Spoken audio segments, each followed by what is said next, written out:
Hello everyone and welcome to Tech Upskill channel. In today's video I will guide you through fixing the audio renderer error on Windows 11. And now, let's get started.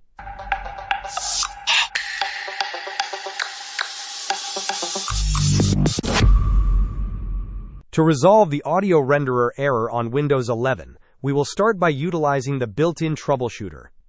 Begin by right-clicking on the Start button and selecting Settings from the menu that appears. Once in Settings, navigate to the System tab on the left-hand side list.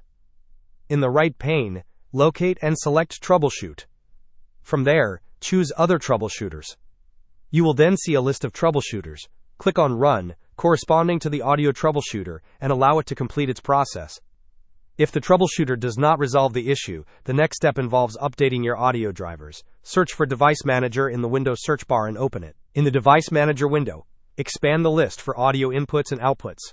Right-click on each audio driver listed under this section and select Update Driver for every single one. Finally, after attempting driver updates, it is a good practice to ensure your Windows system is up to date. Right-click on the Start button again and select Settings. This time, go to the Windows Update tab and click on Check for Updates in the right pane. Hope this was helpful. Don't forget to like and subscribe if you enjoyed. As always, thanks for watching, and I will see you in the next video.